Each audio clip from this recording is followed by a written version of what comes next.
Hello everybody! In today's video, we're going to be reviewing the Hornby Flying Scotsman A1 Class 442 scale model train. Now this video is not going to be an unboxing, as we bought this train back in 2021, and back then we paid about $189 for it on Amazon. And if we looked at Amazon today, this same train would go for about $224.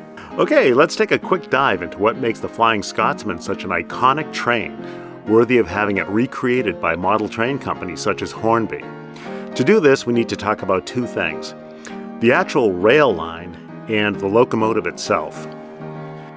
The rail line, we would come to know as the Flying Scotsman, started in 1862 as the special Scotch service that ran between London King's Cross Station and Edinburgh Waverley Station in Scotland.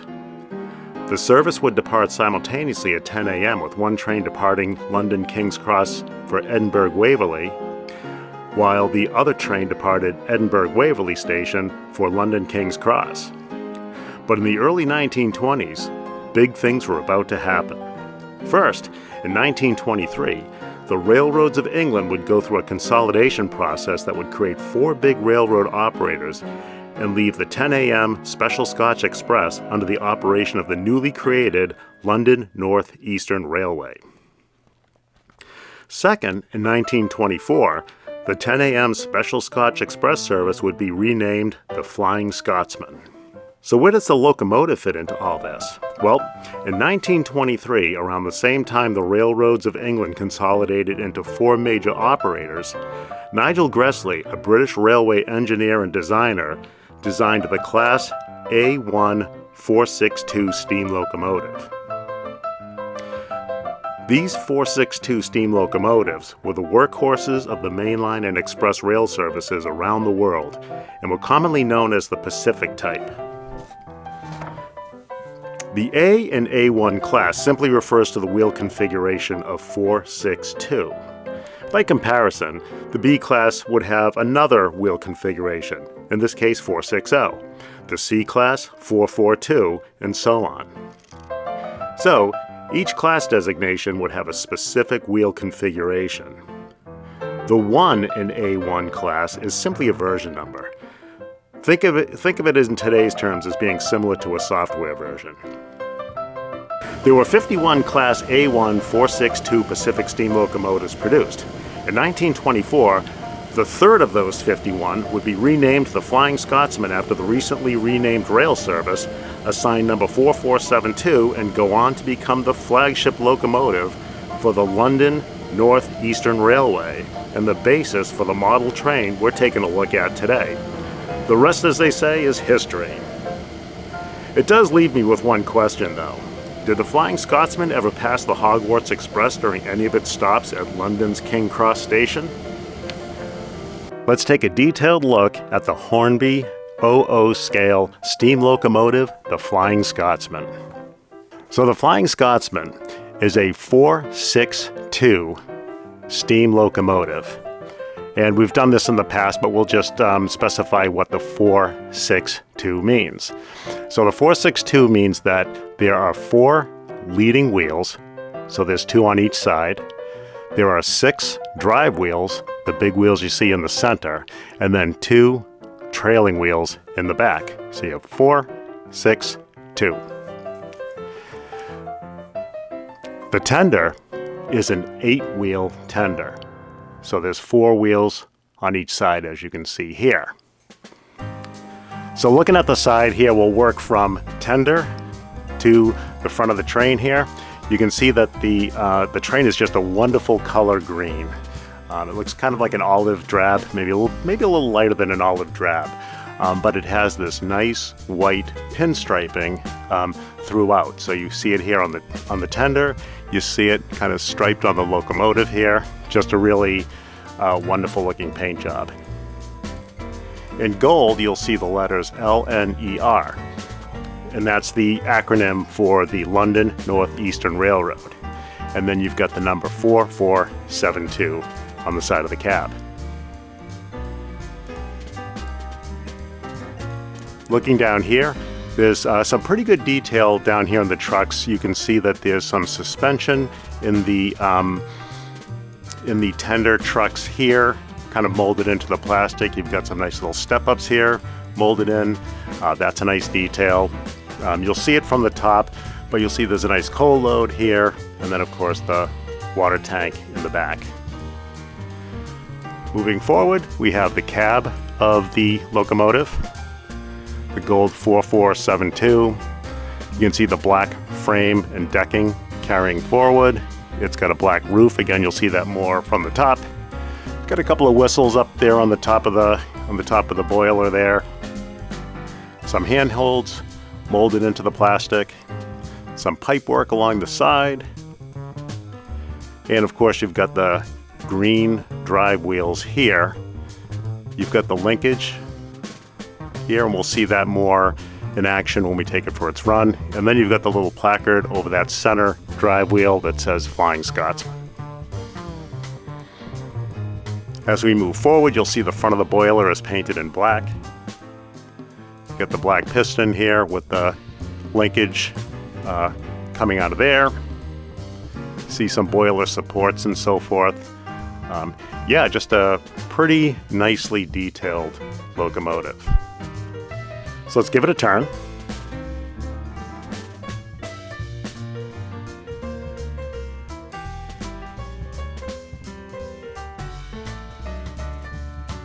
Okay, so looking right at the back of the tender, you see here that it actually has a diaphragm with a little door back there, and that would lead presumably right into the back of the water tank. You've got some step-up rails here, or footholds here, some handrails. You've got these metal buffer pads here, a red bumper, and a hook and loop coupler, and a little utility hook down there. You see there's a little porthole here. It's got, I don't know if you can see it or not, but there's some nice little bolt work detail kind of around that little porthole there. All right, let's give it another turn.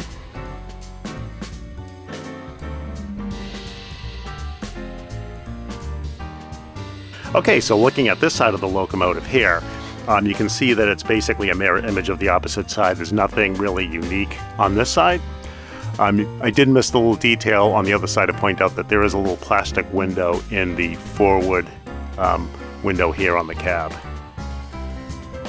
But again, you can take a good look at the side there. There is some nice detail here. There's some detail molded into the plastic, some boiler detail. You've got this nice pipe work kind of wrapping around the front that you'll see in just a few minutes. Linkage is nice. It's got a lot of moving parts to it. Quite detailed. So yeah, good looking locomotive and tender. So let's give it a turn.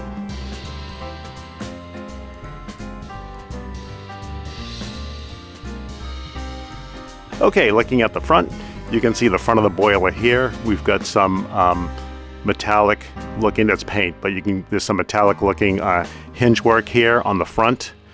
You can see kind of the strap hinges here on the front of the boiler. You can see the front angle, you can see the chimney here, or the funnel, and then you might be able to see it back here. We'll see it from the top, but there's a little steam dome back there on the boiler. The boiler has kind of a tapered appearance from the way back to the front. It tapers in slightly. Again, you've got the black decking, and then you can see where this pipework kind of comes around here. It's separate. There's a little separate piece here, but it does give the illusion that it's kind of coming around to the front of the boiler. We've got an airline on the front of the bumper here. You got a nice red bumper, says number 4427 on the front, which is a nice detail. The black and the red and the silver pads on the buffers, nice contrast. So the color looks nice.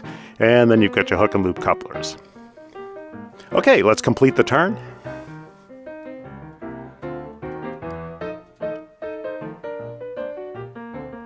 Okay, and the Flying Scotsman comes in at about 13 inches long from the tip of the tender coupler to the tip of the front of the locomotive coupler. Okay, so let's take a look inside the cab and then the locomotive end of the tender. Okay, so let's take a look at the ends of the locomotive and the tender that we weren't able to see when we were doing our initial spin because they were attached to each other. So this end of the tender is what faces the back of the locomotive here, and as you can see, there's some detail back here. There are some cranks, some mechanical work here. You can see the little hatch where the coal comes out for the firemen to shovel the coal into the locomotive boiler. Yeah, other than that, there's not too much here. There's some textural stuff in here, structures in here as far as like a little step up here, a little step over here, some handholds, and some other things here. As far as the back of the locomotive goes, there's some detail here, not a ton, but you know, it's pretty decent detail. There is a boiler. You can see the little boiler hatch here, and then there are some controls here for the locomotive, some little pipe work up there, and some valves kind of stamped into the plastic. It kind of tilts forward. It's not flat. There's kind of like a little angle to it as it kind of tilts toward the boiler. And then you can see the roof of the cab is kind of an arched. It's kind of an arched roof there. Not a ton of detail, but not too bad. The coupling system between the tender and the locomotive is pretty simplistic, but I think you see it on a lot of these types of HO locomotive tender combinations here. It's just a little tab with a circular hole, and that just fits right around this post on the back of the locomotive. So a very simplistic coupling system between the locomotive and the tender. All right, let's take a look at the top and the bottom. Okay, so looking at the top view of the locomotive, you can see we'll stop back here. We've got a black curved roof to the cab here that is kind of a flat black paint job. And then you can see some ventilation here. Again, those are non-functioning. They're just there to look like they're kind of in random positions, which is kind of cool. Moving forward, you can see the brass whistles here just in front of the cab. And then you can see some piping or pinstripe work kind of going across the boiler. And from that height there, you can actually see the tapering of the boiler. It's wider here, top and bottom, and then it kind of narrows as it reaches the front of the boiler. And you might even be able to see that piping work now from the top, running alongside the boiler.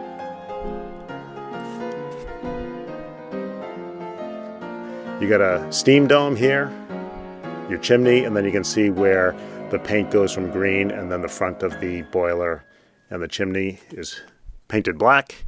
And then you can see kind of the deck work here.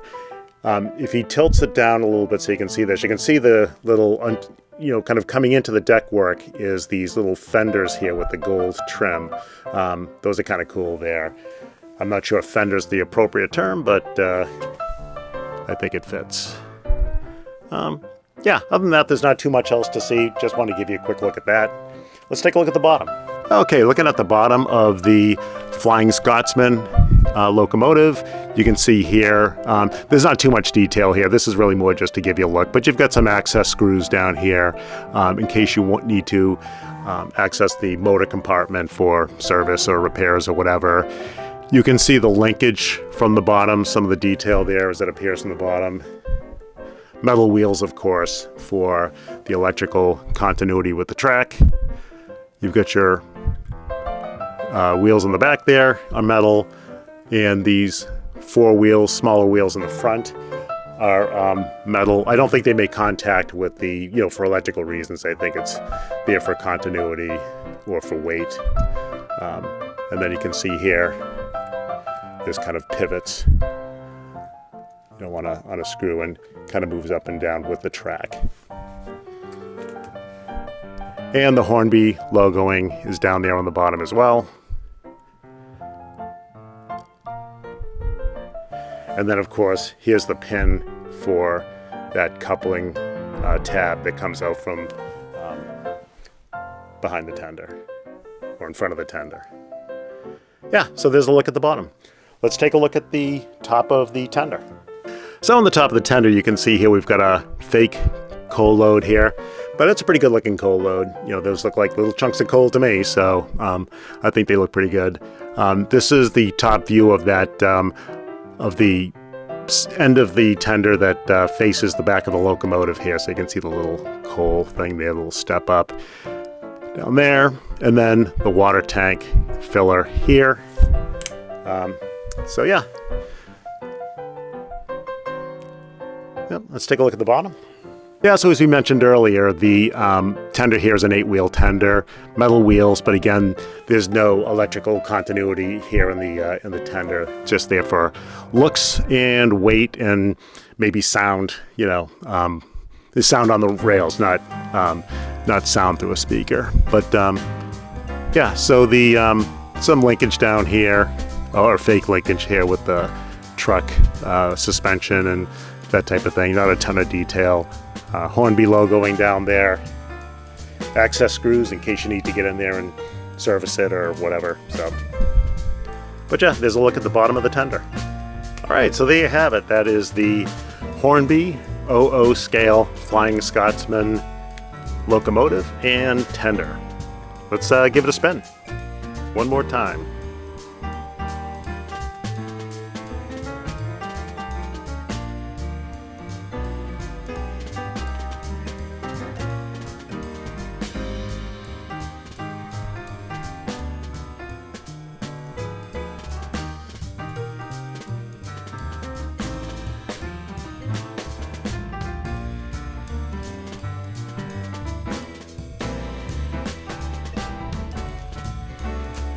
All right, next up, let's take a look at a couple pieces of the rolling stock that the Flying Scotsman will be pulling on the layout. Okay, so the Hornby 00 scale Flying Scotsman train set not only came with the locomotive and the tender, but it came with 3 pieces of rolling stock. It came with 2 coaches and 1 brake coach. So we'll take a look at one of the coaches and we'll take a look at the brake coach in some detail here. So what you're looking at here is one of the passenger coaches, and this one here is number 22356. And on the opposite side here, you can see the LNER, which is the London Northeastern Railroad. Now, these coaches' construction is all plastic, and as you can see, it's kind of a brownish tan on the outside, but it has a nice kind of weathered texture to it. I hope the camera picks up on that. So it makes it look like it has a little bit of age here. And then around the windows and the doors, and kind of like around the panels below the windows, you can see that there's some yellow pinstriping with some yellow painting. And then around the letters, there's kind of some red blocking under the lettering to make it look kind of raised. So that's a pretty nice looking touch here. Now you may not be able to see it too well from here. We'll try, when we do the top and the bottom view, we'll try to get in close. But the interior of these coaches have some detail to it. So these are the coaches that have the corridor up one side, and then the cabins, you know, you access the cabins from the corridor, and then, you know, the windows on the opposite side are the windows to the cabin. As you can see, there's kind of a tan or off-white, more of an off-white colored roof, almost like a white gray. The decking below is black. Again, all plastic construction. The wheels are metal, but everything else is plastic. And you can see this little bit of detail down here in the trucking, in the trucks here. You got the suspension down there. You've got some bracing down here, some utility boxes, some doors molded in here, and the windows do have plastic in them. All right, let's give it a turn.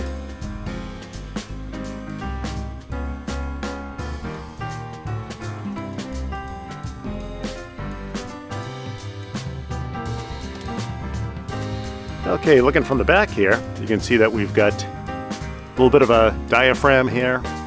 The doors that allow the passengers and the workers to pass between cars. And you've got some bracing, some lighting here. It's not real lighting, but it's molded into the plastic as a little detail here. You've got some buffers and the hook and loop coupler. All right, let's give it a turn.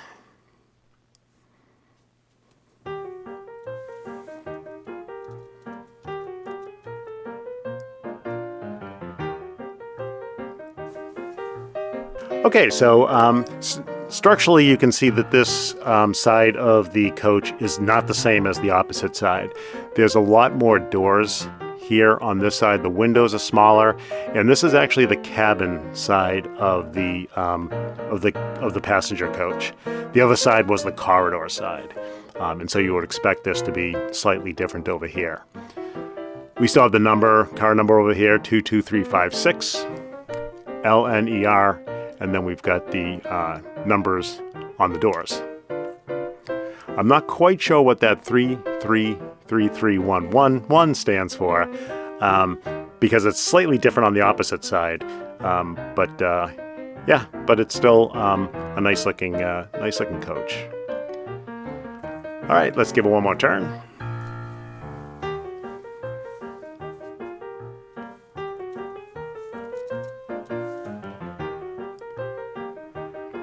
This end here looks pretty much the same as the opposite, if not the exact same. We've got the diaphragm here with the door going into the coach, hook and loop couplers, and then these kind of oval-shaped buffer pads here. Bracing in the back with the lights and the fake lights and some of the other maybe airline detail there. So there's the other end of the passenger coach. Let's take a look at the top and the bottom. Okay, so here's the top of the coach. Not a ton of detail here. You can see it's that kind of off-white, almost gray color here. You've got your vents along the top, and you've got your gutter work on either side of the roof there. You can see it kind of going from one end to the other, kind of arching around. Ideally to shed water off the roof so that it doesn't drip on the people trying to get in and out of the coach through the doors. Yeah, not a ton of detail, but just to give you a little look there. Let's take a look at the bottom. Okay, yeah, so looking at the bottom here, you'll see that there's some detail here, not a ton, but more than a lot of the HO stuff we review. There's some mechanics down here that are molded into the plastic. You've got the truck's metal wheels. You got the Hornby logoing over here. Yeah, not too bad as far as the detail goes. I got to see that anyway as you're taking it down the line, but it's kind of nice to know it's there. Okay, let's give it one more spin.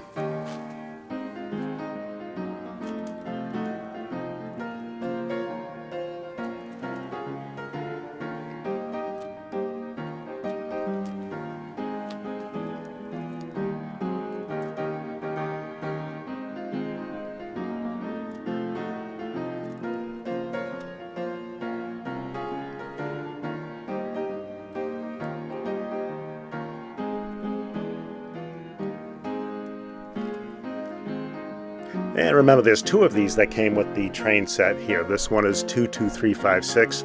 The other passenger coach is 22357. We don't need to take a... Oh, there we go. I was going to say we don't need to take a look at that, but just to show you the other number there. Okay, so let's take a look at the brake coach. Okay, so next up is the brake coach. So the brake coach, as you can see, has the same color scheme as the passenger coach. It's got the brown kind of weathered exterior with the gray or off-white roof. The number of the brake coach here is 4237, and again we've got the LNER signage there on the left side. So the real difference between the brake coach and the passenger coach here is that you still have that corridor on one side, but the last third of the car looks like it's more utilitarian, whether that's for baggage or some other kind of train service equipment there. That's the real big difference here. So you can see no windows down this end here. You can see probably some ventilation ports up here. But other than that, it's still about 10 inches long like the passenger coaches. So, all right, let's give it a turn.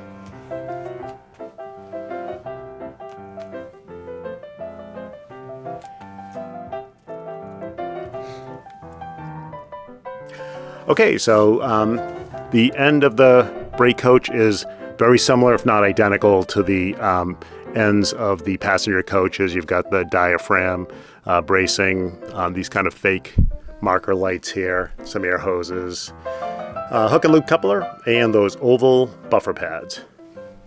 Let's continue around.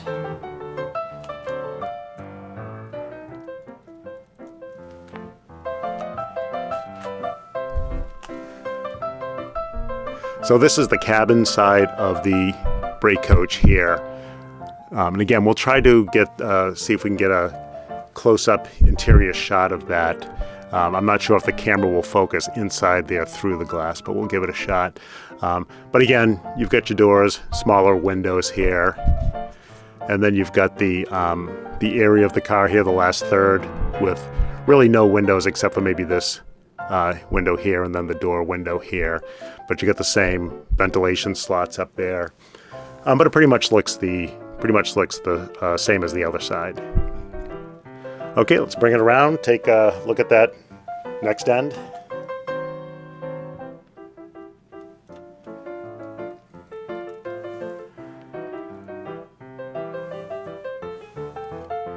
Okay, again, nothing new to see here. This is pretty much the exact opposite, the exact mirror image of the opposite end here. Diaphragm, door, bracing, yeah, fake lights, and air hoses. Hook and loop coupler, buffers. Let's take a quick look at the top and the bottom. Okay, so on the roof here, you can see it's the same, almost the same as the passenger cars. Same number of vents until you get to that point where that last third of the car becomes that kind of utility area, and you can see there's fewer vents there. You can see here, it's that end of the car. But that's really the only difference. Still has that molded in gutter work on either side of the roof. Let's take a look at the bottom. Okay, the bottom looks almost identical to the passenger car. You've got a little bit of detail down here. You've got some mechanical work, some utility boxes down here on the sides, metal wheels, your little pivot points here, hook and loop couplers. But yeah, just to give you a look at the bottom of the brake coach. All right, let's give the brake coach one more spin.